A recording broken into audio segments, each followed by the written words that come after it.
We're going to get started. So welcome to our weekly office hours every Tuesday and Thursday at 1 p.m. Eastern. This week, we only have one session. That's today. And we're lucky to have our guest. I'm Joe Webby. I head up the Entrepreneur in Residence program for Harvard Alumni Entrepreneurs. And our session today is driven by your questions that we've received a ton in advance. Our speaker has a presentation to share for the first 30 minutes or so, and then we'll take the other questions. Feel free to submit questions in the chat as she's going through, or ask them later live after the presentation is done. So about HAE, we're a volunteer-managed, locally organized nonprofits connecting nearly 12,000 Harvard alumni, faculty, and staff across the university and globally. And we're all about connecting you to the resources that you need. We do that through our 14 chapters and our HAE Connect platform, which we encourage all of you to join. Today, we have a very, very special guest, Dr. Ovul Sezer. She's a behavioral scientist, a business school professor by day, and stand-up comedian by night.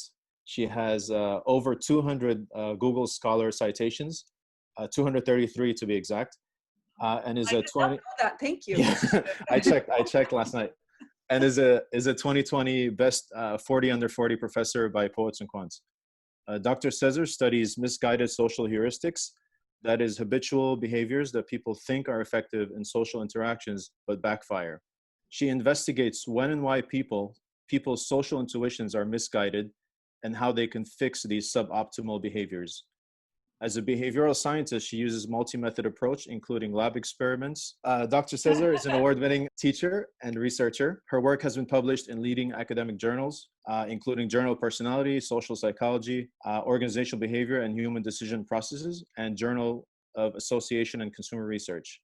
And her work has been featured in the Washington Post, Forbes, Financial Times, HBR, and Scientific American. She holds a PhD in organizational behavior from HBS. She graduated with honors from Harvard College with an AB in applied mathematics. Dr. Sezer, welcome to our office hours. Thank you so much. Thanks a lot for having me today. I am very delighted to be with this excellent group. I did get a chance to look at the questions that you guys submitted before, and all of them are great questions. And I look forward to sharing my research with you all. Thanks so much for having me. Awesome. I'm going to stop sharing my screen and hand it over to you. Hi, everyone. So today I am going to be talking about impression mismanagement because the impressions that we make on others have very, very important consequences on the outcomes that we get. So think about this, right? If we are in a job interview, whether we get the job or not. If we are in a negotiation, whether we ink a deal or not. If you are on a date, whether you get the second date or not. Or if you're giving a presentation, whether you reach your audience or not. Again, client presentations, or when you have an entrepreneurial pitch, whether you raise money, and all of these very, very important and long-term outcomes depend on what others think of us. And we know that from the research, from the prior research. But sometimes, my research focuses on sometimes all of us make some mistakes that are so common that I guarantee you almost that after hearing today's talk, you will start recognizing them much more. We'll all become a little bit of a social detective. So I'm somehow getting you into my social paranoia right now, because I am very much aware of these mistakes, and sometimes I also make these mistakes. So let's see what we can do about them.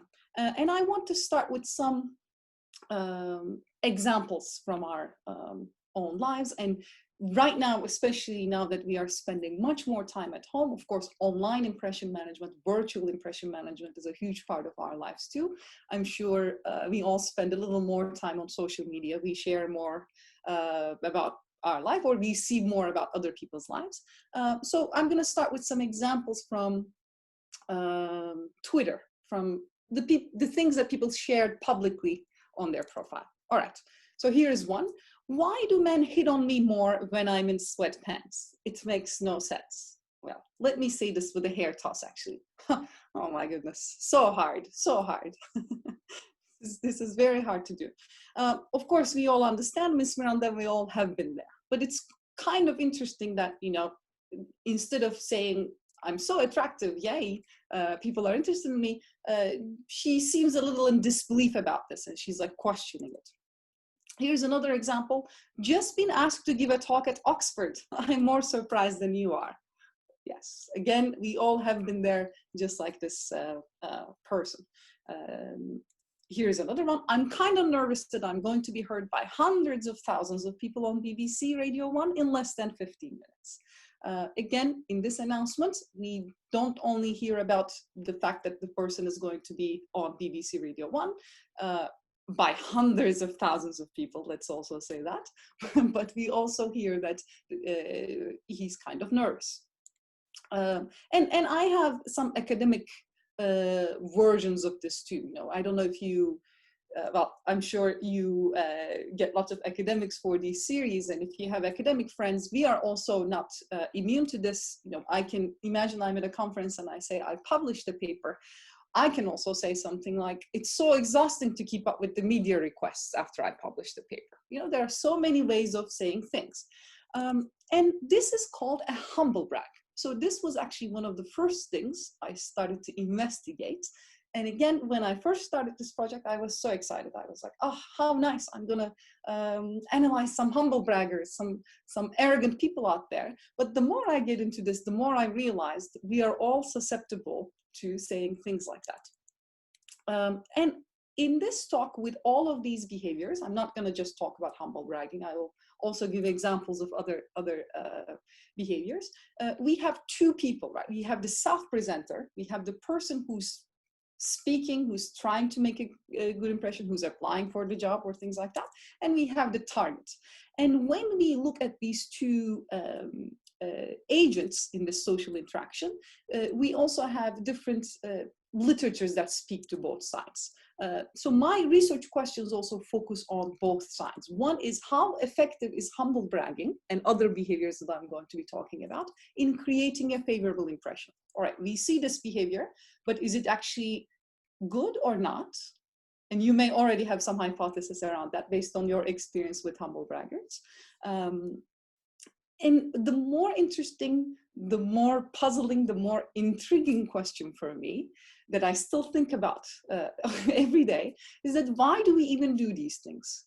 Like, why do we humble brag instead of just having a simple, straightforward brag? Right? Why do we feel the need to be confused or nervous, or, you know, oh, it's so hard to get all these offers? Like, why do we even need to say it that way? So as I said, we have two people in this interaction, and I'm going to focus on two literatures on this interaction as well. One is the self-presentation literature, and this is about what kind of tactics people use to impress others. The other is a social perception literature. So when we see someone, when we meet with someone, when we interact with someone, what are the dimensions that we care about? What are the characteristics that we care about? We have two different literatures. Self-presentation literature, what are the tactics that people use? And social perception literature, what are the dimensions that we care about when we meet with someone? How do we decide whether we like them? How do we decide whether we're going to trust them? How do we decide whether we're going to hire them? Okay, and I am going to talk about these two literatures in this four quadrant space, right? Because we have two goals in life. What are they? We want to be liked by others, and we want to be respected by others. And these goals are very fused with each other. So we want to be liked and respected at the same time. I mean, think about it. At your job, you certainly want to be respected in your workspace, but you also want people to like you when they have a happy hour, when they have a social gathering, when they have like a birthday. You want to be invited, right? It's not the case that we only want to be respected in that domain. Similarly, think about your spouse, your family, your partner. Obviously you care about liking, but you also want them to respect you. There is no world, there is no one relationship where you only care about one dimension. You want the best of both worlds. And we know that there are strategies that people use to get these goals, but the previous strategies that the literature tells us only gets one of these goals. And one of them very main titles of these strategies is called ingratiation. If I ingratiate towards someone, if I give compliments, if I engage in flattery, chances are they will like me, right? If I get them gifts, if I say nice things. But the risk of ingratiation is that instead of just increasing liking, it may also decrease respect. We may seem like too much sucking up to others if we do that too much. And similarly, we are aware of the risks of self-promotion as well. If I brag too much, if I self-promote too much, then then I would have the risk of not being liked. Then people would think of me as a conceited, arrogant person, right? So I win in one dimension, but I lose in the other dimension, right? These are the risks. Bragging has this risk. I may brag a lot and people may know about. One other strategy that people use to increase sympathy from others is complaints. Now you may think about like, how does that work? But imagine you ask me, how are you? And I say something like, I'm so exhausted, things are tough or something like that. Chances are you would feel sympathetic towards me and you would be like, oh, I'm so sorry, take some rest and things like that, right? But at the same time, if I complain too much, especially in the workplace, then it may signal I'm not equipped to deal with the complexities of the task. Right? They may think I'm not capable enough. People may think I'm not capable enough. So what I'm going to show you today is how people engage in the sophisticated self-presentation strategy by combining their complaints and bragging to get the best of both worlds, to get both high liking and high respect, because seemingly it allows them to be in this quadrant, right? This is our goal. This quadrant is our goal. So this is humble brag. But what I'm also going to show you is that, again, this is an example of a humble brag that I just said. It's a combination of complaint and bragging. But what I'm also going to show you is that it's instead of ending there, it's going to decrease both liking and respect. Instead of, even though as the self-presenter, we think that it works and it's better than bragging, it's better than complaining, it's better than other things that we can do, it's actually worse than both in both dimensions. And why? It's because it seems so fake. It seems unbelievably fake and insincere. And I am also going to talk about how sincerity is another very important dimension when we meet with someone. One of the questions that we got for this session before, some of you submitted your questions. One of the questions was, is warmth and competence, are those the main dimensions of person perception? Yes, we have lots of evidence that when we meet with someone, the first thing we care about is whether they are warm, nice, trustworthy, likable. Do we want to be friends with them? And competence and liking and respect, lots of different research areas use different names for these constructs, but they're highly, highly related constructs. Competence is about how I can do the job. Am I intelligent? Am I smart? Am I capable? These two dimensions are certainly the universal dimensions of person perception, and we know that from years and years of research. But what I'm going to show you here is that perceived sincerity is also equally important, and even sometimes more important than these other dimensions, especially if someone is fake, we really don't trust them. Okay, this is just like a study of some tweets, complaint-based versus humility-based humble brags. And just an example, participants come to our study and we assign them to different groups. So some people only interact with people who straightforwardly brag. Some people interact with people who humble brag. Okay, so in the bragging condition, for instance, the participant interacted with someone who says, I'm flying first class. Whereas the humble bragging condition, the participant interacted with someone saying, I hate when first class is no different than coach, it's waste of money. By the way, this is a real humble brag against someone announced on their public Twitter profile. So I am not the I am not the crazy person who comes up with these humble brags. These are all real things from real life. Here's another one. The bragging target would say something like, I just received an award for my teaching. The humble bragging target would say, I can't believe I just received an award for my teaching. What? They're in huge disbelief. And then we asked our participants, after they interacted with these different types of self-promoters, we asked them to rate their partner.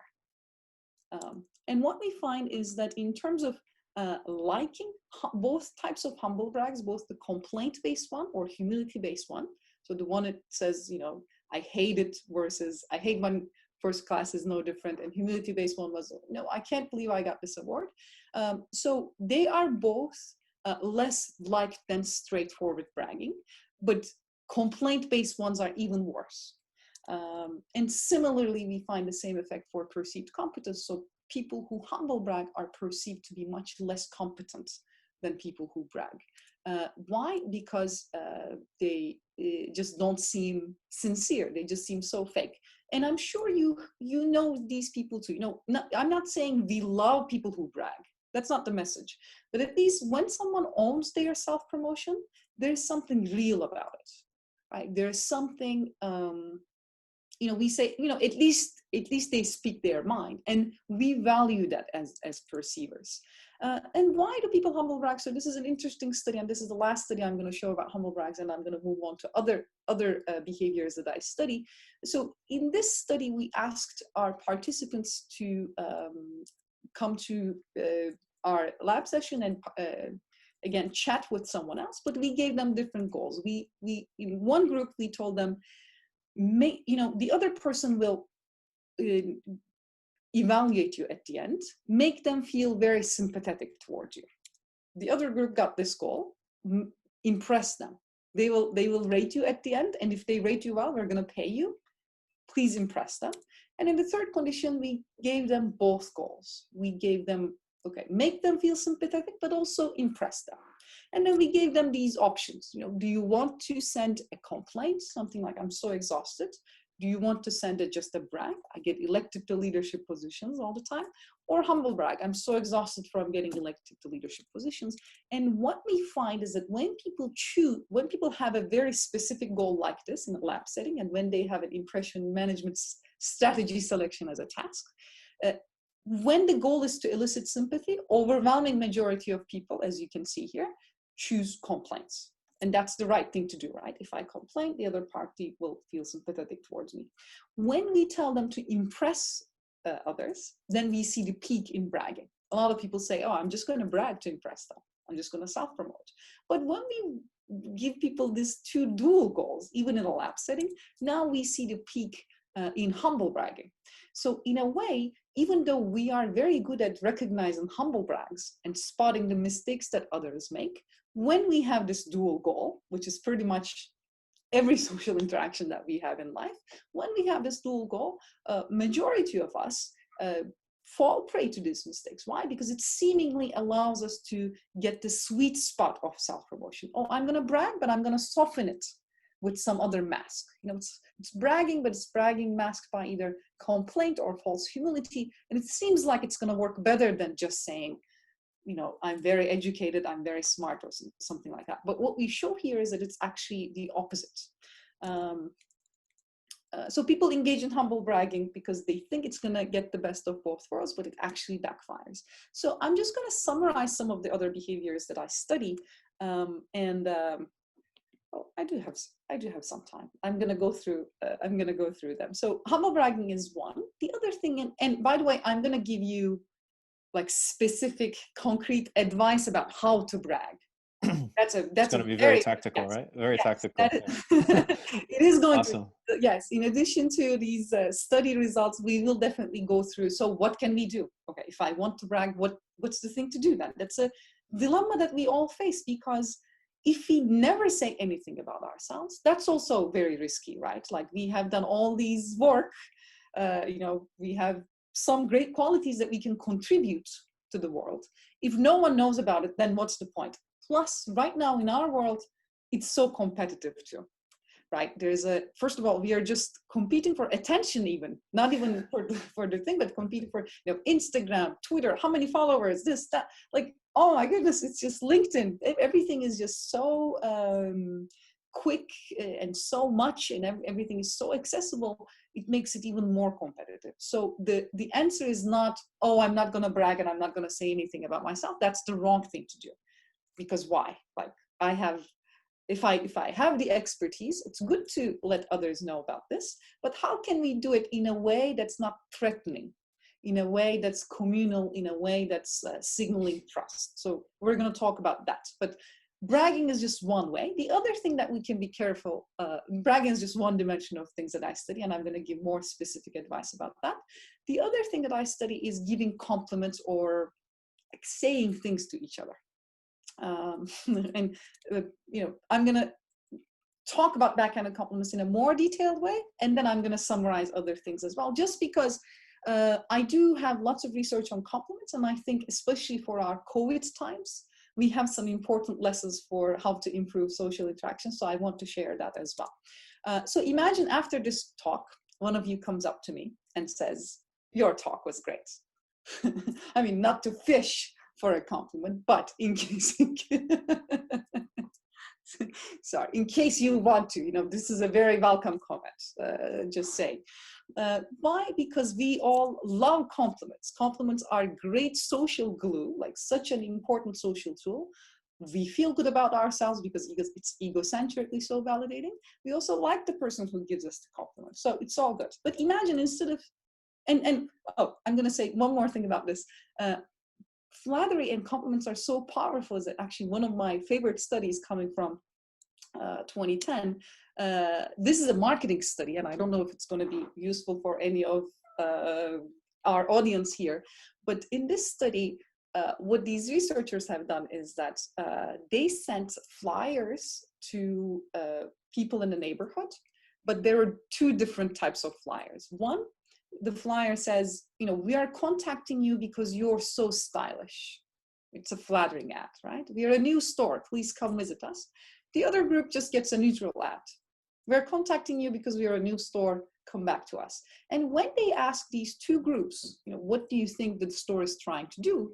Those people who get the compliment, they say, "Oh, they're trying to sell me stuff, of course. They're just trying to sell me stuff." So you can see what they're trying to do. Yet a week later, the people who get the flattering ad were more likely to go back to that store, were more likely to buy from that store, and had a more positive evaluation of that store. So what does that tell us? Like even insincere flattery works. It's so powerful. Of course, I'm not going to promote insincere flattery, but it's such an important social glue. But there are also ways where you can make compliments a little interesting. So it's also not an easy thing to do. We all think we're good at giving compliments, but no. So imagine instead of saying "your talk was great," at the end of this talk, I'm not sure, I'm sure in this group it wouldn't happen, but let's say I'm giving another talk and someone, instead of saying "your talk was great," comes up to me and says, "Your talk was great for a young woman." Well, I think there are so many things that are wrong with this statement. I would still get happy about the young woman statement. It's good to look young, but this is a terrible thing to say, right? Like somehow all of a sudden the whole interaction has changed. Everything is ruined. I'm like, "Oh no, why? Why do you say it that way?" And we have lots of backhanded compliments like this in academia, and I'm not sure if you have in your own area, maybe you do, but some of the ones, academic ones, would be "Your ideas are good for a doctoral student. You're actually kind of nice for an economist." A lot of economist friends would hear this. Or "This seems pretty rigorous for a social psychologist." "Oh my God, you are doing really, really research work." Why is that? Because when we hear a backhanded compliment, we just realize we are at the lower end of the distribution, right? We are being compared to a negative standard. Somehow the person thinks negatively about this group that we are being compared to, and we are only good compared to that group, but not the other ones. So backhanded compliments are compliments that draw a comparison with a negative standard. So here, I'm just going to summarize this experiment, and that's it. Then I'm going to give you a more overall summary of impression mismanagement. Compliments are also very important in terms of giving feedback. I am sure you in your lives, like either at your work or even as a parent, if you're a parent, there are points in life where you need to give some feedback to the person. And that person that feedback needs to be realistic, but also needs to be motivating. What we find in this experiment, where people worked on a creativity task and then they got a very personalized backhanded compliment. Like we told them, oh, you're creative for someone from North Carolina versus you're creative. This is what participants get. I know this is terrible. And what we find is that those who get the backhanded compliment, their self-assessed creativity was also lower. So hearing these statements not only are emotionally hard, but it also lowers your confidence in the ability, and people were much less motivated to do a similar task. When we ask these people, do you want to engage in the same task? One group got a compliment. They're like, sure, I want to do this other task for free. We didn't pay them. And when people get a backhanded compliment, they don't want to engage in this task anymore. They don't. So the reason why compliments are so important is because they also have this motivational aspect. One thing I want to say about compliments right now, this is just a COVID-inspired research that we are doing. So I'm also giving you some very freshly baked research findings, is that when people, so giving compliments makes us very happy, more than receiving them. So one of the very pandemic targeted advice that I would like to offer based on our research is that please be generous in your compliments, especially if you're sincere about them. Right? It's going to increase the social connection to an incredible extent. They're so motivating. People will like you. People will remember them. And it's so costless. If it's so easy. Another thing that we find in our research is that compliment givers agonize about it. We think deep versus shallow compliments would matter too much. So imagine I say something like, oh, you look great today, or something like, oh, thank you. You look, your shirt is very nice, whatever. Saying something like this versus, you are really such an important force in our building here. You're such a sunshine. Anytime you walk into your room, we light up the room. One of them is much nicer, of course, but from the recipient perspective, it doesn't matter that much. Everyone likes compliments, and whether it's super deep or a little shallow, doesn't matter as much as we think it does. Backhanded compliments reduce perceived self-ability and motivation. By the way, there are also different types of backhanded compliments. I gave very outrageous example, but when people actually say something like, oh, your haircut makes your face look slim. that's a very, it's a subtler backhand compliment. These things happen. So we should not compare anyone to anything when we give a compliment. Just simple, nice, genuine, straight to the point. And again, when we ask people, when we try to find out why do people give backhanded compliments, and when we give, just like the experiment that I summarized, we give people different goals. Make sure the other person likes you, make sure the other person respects your status, or try to do both. And when we give them the option to give either a compliment or backhanded compliment, we see very similar things. When the goal is liking, a lot of people say, I'm going to say a compliment. When the goal is status, a lot of people say, oh, I'm going to say a backhanded compliment. And that's a very wrong lay belief. We think of status as a zero-sum game. No. We cannot, and when we do liking and status, people don't shy away from backhanded compliments, and a lot of people are likely to give it. But I think one of the key lessons that I want to say here is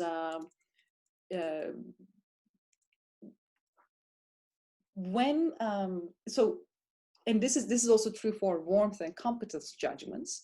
When we meet with someone, warmth judgments are very quick.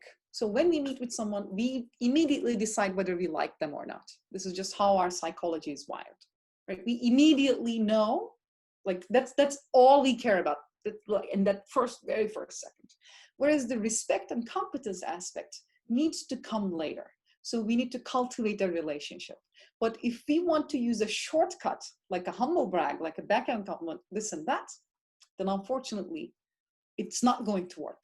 it's going to backfire. So those shortcuts that we somehow created in our minds backfire. So instead of just very, very specific advice about these strategies is that instead of humble bragging, go with the brag, because just be sincere, and with the compliment, just do not include any comparison. And remember that giving compliments is a very, very powerful social glue, especially in these times when we don't even see each other face to face that much. Some other behaviors that I studied, maybe I'm a little over time. I promise I'm gonna just summarize. Name dropping, and I think for us in this group especially, this may be relevant, because anytime we mention the name Harvard, like people think maybe that was a little strategic attempt. I really don't think so. And then if you want to hide it, that's also a problem, right? If you say, I went to school in Boston, people get mad about it too. Oh my goodness, what do I do? How do I say which school I went to? For Harvard alumni, this maybe especially, but for any high status name, actually, not just one university, it could be anything. If we casually mention it, it backfires. Like if there's no reason to say it, I wouldn't say anything about high status names. This is true for people connections as well. This is a true story. One time I had an MBA student, and then he had a Facebook internship in the summer. And then for his graduation plans, he said, oh, I don't want to leave Facebook because Zuck doesn't want me to leave. That's how he said it, Zuckerberg. If I say something like, oh, at Princeton, we used to have bagels in breakfast. That's a name drop. And that's a very backfiring thing. Why? Because we try to make it as a drop. It's like, oh, it's so casual, I didn't even notice. It backfires. I'll pass that. Another thing that I study is, of course, jokes and humor. This is about I told you so effect. Sorry, I'm like jumping from one idea to other. I also study advice giving, because that's another area where we need to manage impressions. And as if being an advice giver is not an easy thing to do. And we studied this universal phrase, I told you so. One thing that I find very interesting about this is that every language has this phrase. German has I told you so. Turkish has I told you so. English has I told you so. Such a universal thing. And people hate hearing it. We absolutely hate it with a very strong passion. We just don't like hearing it.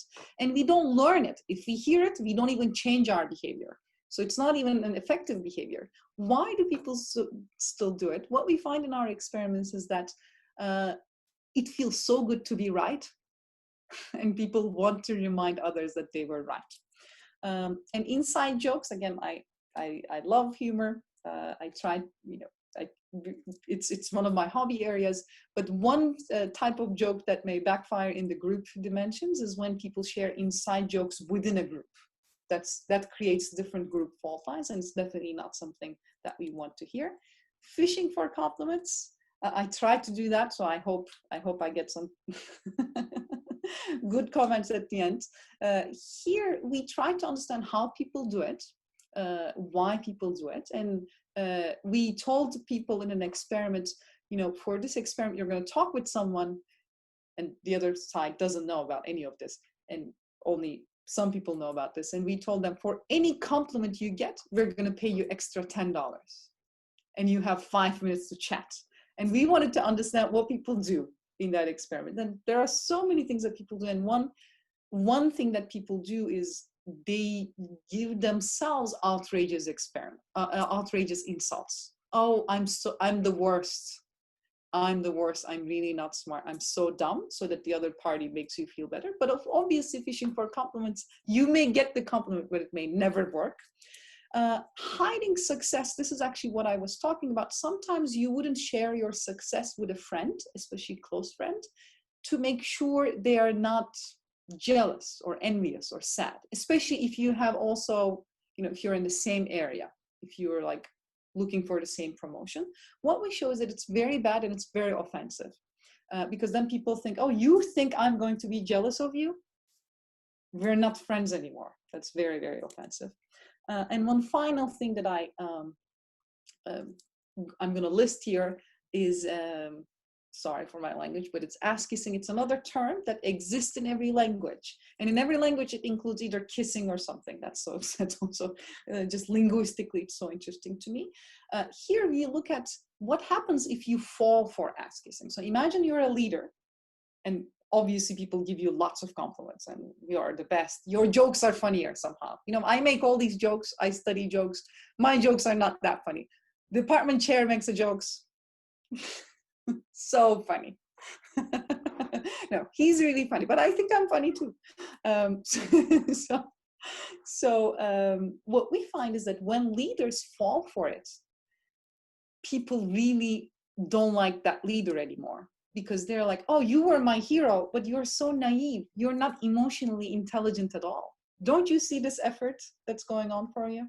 So bad. And their belief in meritocracy goes down. Their belief in hard work goes down. So the whole culture gets influenced by this. So it's a very, very tricky thing. You know, we wouldn't want ass kissing to be so public. One other favorite topic of mine that I study right now is mansplaining. I don't know if you heard about this term. Anybody wants to explain? Okay, we can do these jokes later. But that's also another area where, but my participants actually inform me that there's actually something called famsplaining, where men get some instructions from women, especially regarding stereotypically female domains, like, you know, here's how to prepare kids' lunch. Open the refrigerator door, something like that. That's famsplaining, but I study mansplaining. Just a very, very broad summary, but I'm going to answer all the questions that I get from you.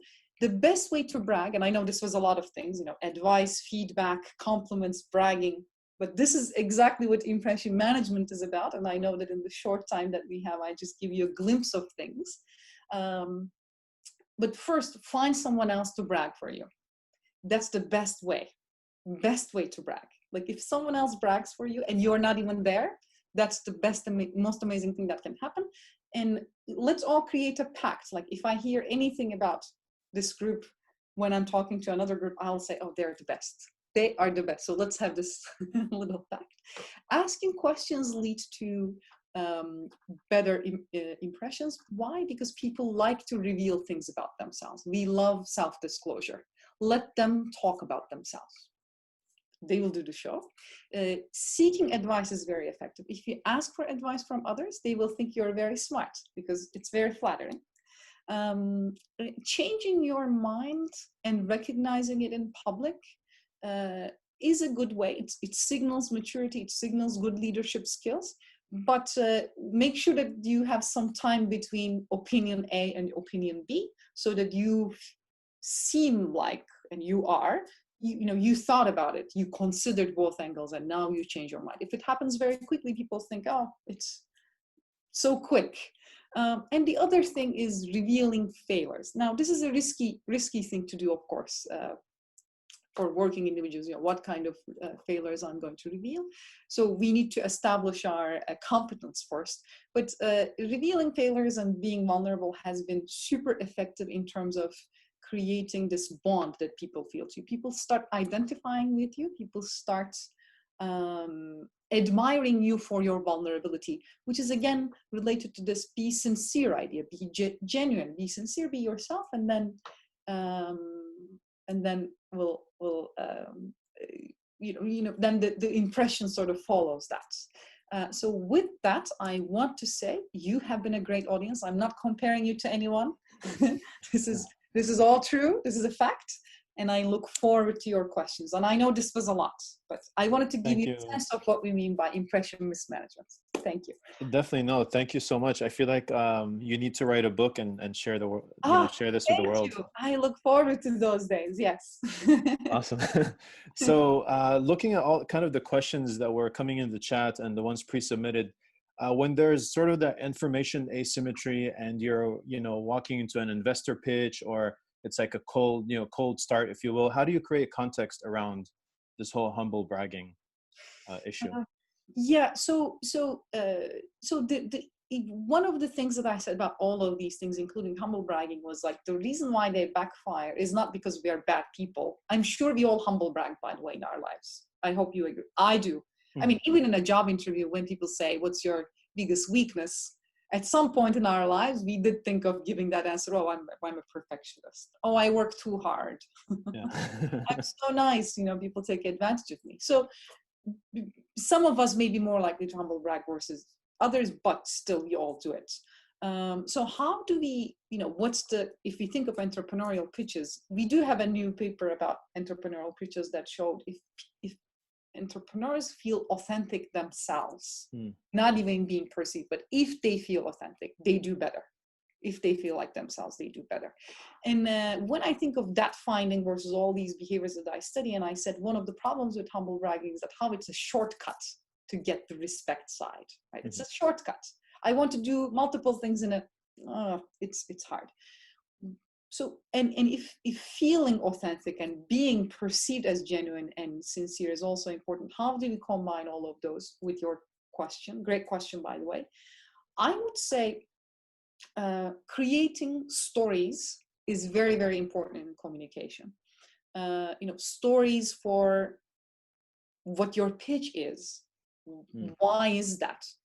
Like, data is very important. We always need evidence-based. We always need, you know, this is what my research is, this is how I've done my work.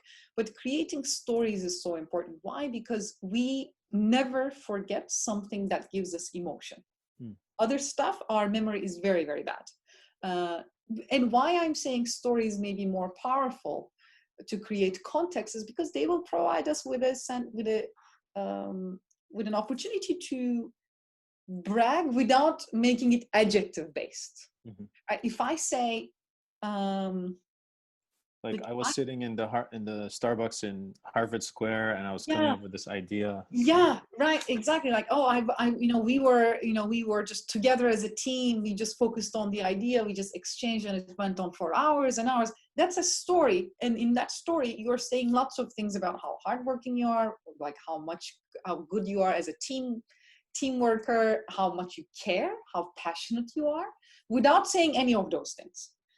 Right? So I would say, think about your humble brag, think about your brag, and think about how you can say that in a story. And I'm sure you all have those stories, by the way, because I mean, obviously, this is a very, very accomplished group. I'm sure you all have amazing stories to share that would also signal all those great qualities that you have. So I would say trying to create stories around every message you want to give. Great. We're going to jump into the questions in the chat. The first one from Susan Holiday. She's asking, is there a difference for how men and women are perceived when they humble brag? Great question. She asked this question in the middle of your presentation. Wonderful. Great question. And right now we are looking at that. There is some difference. The reason is, well, I mean, self-promotion is even trickier for women. Unfortunately, both with bragging, complaining, humble bragging, it's and so with humble bragging, both men and women do get the backlash, but it depends on which domain we are bragging about. So that's like kind of very sad, actually, right? If a woman brags or humble brags about, let's say, a more female domain, stereotypically female domain, then they don't get the hard backlash. But let's say as a woman, if I talk about, oh, my leadership skills, you know, my ability to lead a team or something like that, because stereotypically, unfortunately, leadership and assertiveness and all that is, or dominance is not perceived as a female quality, then I receive more backlash. So with humble bragging, it depends on the domain. So if you humble brag about a female domain as a female, then it's perceived a little better.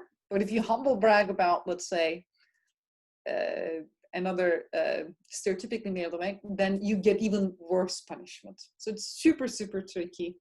But again, that's why we need to have allies, right? That's why having that intermediary person to brag for us is even more important. Now I'm doing more studies around gender and self-promotion, by the way, so I look forward to sharing more as I know more. Awesome. Next question from Lori. She's asking, why do people humble brag? Is it lack of confidence or fear of failure? I think you've answered part of it earlier, but if you want to add more to that. I mean, my approach in my research and also what I observe in myself is that this is a great question because it asks us whether there are some personality differences that predict these behavior. Sure. But what I focus on is not even the personality differences. What I'm arguing and showing with our data is regardless of your personality, the environment that you are in may put you in a situation where you think this may work. Right? How did social media become a big self-promotion bubble? I went to my first tweet many years ago in 2011 or 9. I don't know. I opened up like many years ago. And my first tweet was, I like to cook. And now I'm all excited or humbled or thrilled to be at a conference or give a talk. How did we get there? Because we saw it in others. And if everyone is doing it, I'm going to start using it this way too. But there is research that says things like insecurity, narcissism, competitiveness, those things do predict we would engage more in self-promotion behaviors in general, not just humble bragging. But the reason why people humble brag is to get the best of both worlds of being liked and being respected at the same time. Great. That goes into the next question by Eve Lisa. She's asking, does this change depending on the role or status of the person, like a boss or a politician or colleague or family member? Yeah, so if a high status person humble brags, we do think that at least they have a little bit more legitimacy to brag, like, at least they are really successful and all that. So, but still, straightforward bragging is much better. Again, just compared to a lower status person, higher status person's humble bragging is a little more understandable from the perceiver's side, but still being straightforward and genuine is still much better. One more thing I want to say, one thing that I didn't talk about in this talk yet, there is also, we focused on the impression management side. There's also intrapsychic regulation that we all want to, why do we brag? Because we want to feel good about ourselves. I mean, that's great. And humble bragging may be a particularly miscalibrated case because we think we are not bragging when we are humble bragging. So we're like, oh, I did say some, So there's also the emotional response to what we say. Great. And you've already answered. That's Mamit's next question. So we'll move on to Andrew Liu. He's asking, what are some good ways to respond when people ask where you went to school without dropping the H-bomb? You touched on it earlier, and there's a bunch of other follow-up questions from Ali bin Nazar, and Susan says she went to Oxford and HBS. She's proud to say that when she meets people. So how do you ease that introduction? Yeah, so if there's a question, if people ask where you went to school, please say it. Don't even hide it. Just say it because they asked it. It's solicited. In general, how should we say these things? Both the school names and, a couple things. One, saying things with a very positive feeling is great. So, I was so happy to finish these schools, or, I was so, I was genuinely proud that, my work paid off. If you say a positive feeling, being happy, being excited, being grateful is another great way to brag. Because why? When you brag, you signal the whole great quality. When you're grateful, you recognize the other people who helped you or the situation who was there for you. So that again signals that communality. That again makes you much less threatening. Oh, this person is actually so good. So imagine you say something like, oh, I'm so grateful I graduated from Oxford and Harvard. This has been really great. So saying it with a positive emotion, they're also contagious and no one thinks you're trying to brag. So if you want to soften our brags, using positive emotions is one thing. I literally tried every emotion, by the way, as a statement. For my dissertation, I looked at how do we say, and one thing that backfires is humbled. I think maybe it's like a lot of social media word, and also what does it mean to be humbled really? Like what do you feel exactly? So I would stay away from humbled. Being lucky, great. Somehow people like it if you attribute your success to luck. People don't think you're less successful, but people love it when you do it. Oh, I've been so lucky to go to Oxford and Harvard. One last thing, something that we need to be careful about, gratefulness work, but if you use the word blessed, complete backfire. I guess people are like, oh, God was on your side. Ha ha. No, like people don't like it. So I would stay away from blessed and humbled, but I would say it with positive emotions. The best one is gratitude to your teammates, your family, or your life that got you that point. But if someone asks, definitely say it. And congratulations, these are great things to do in life. Great.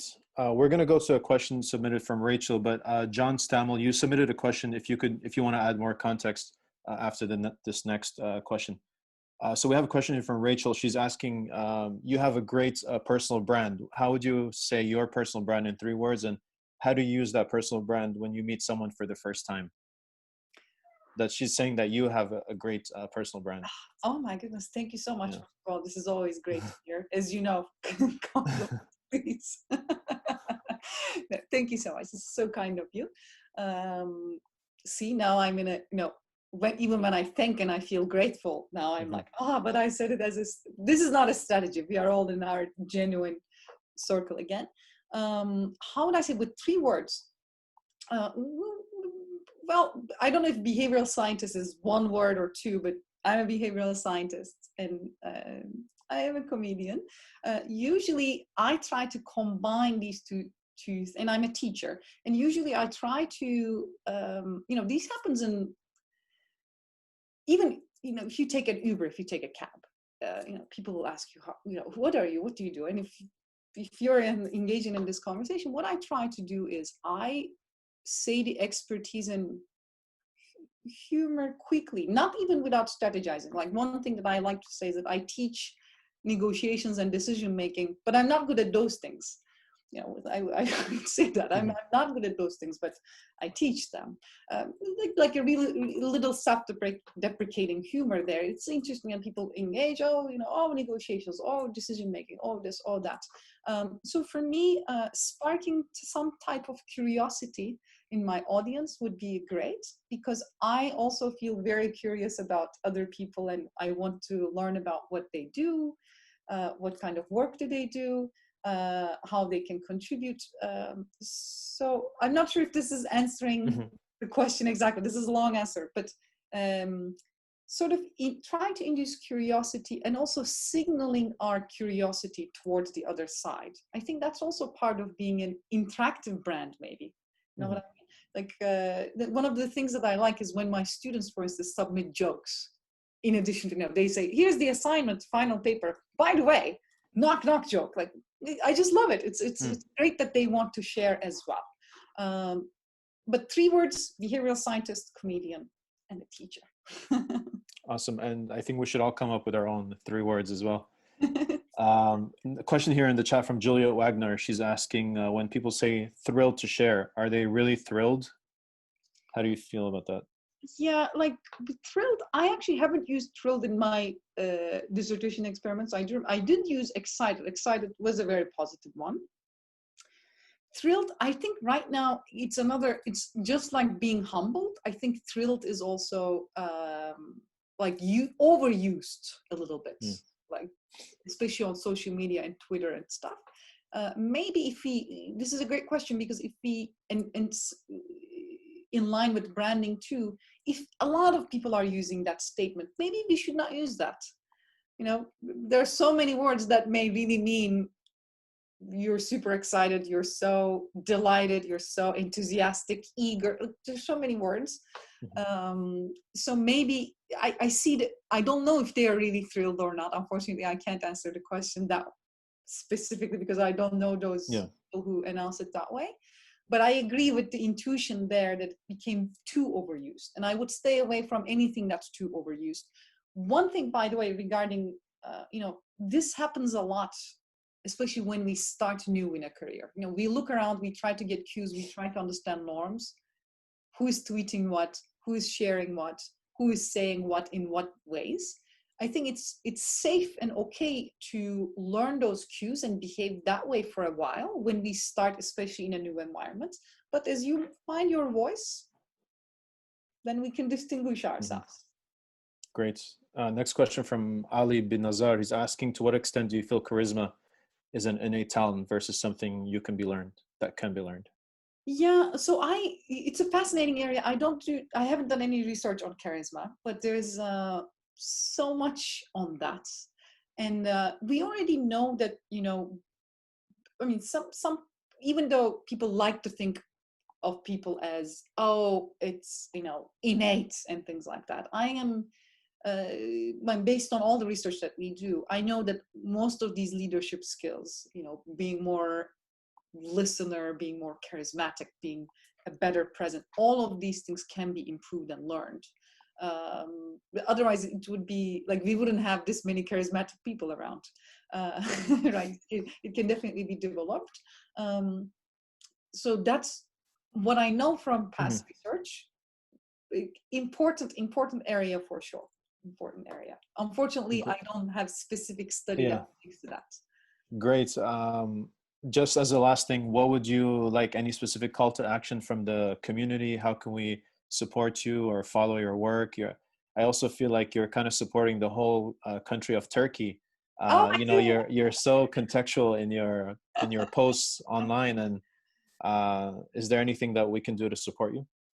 Thank you so much. I mean, I would please be in touch, and if there is any research idea or anything you want to chat about, I would be delighted to talk to you. I mean, even this opportunity meant so much to me. Thank you so much. I look forward to being in touch. Let's say.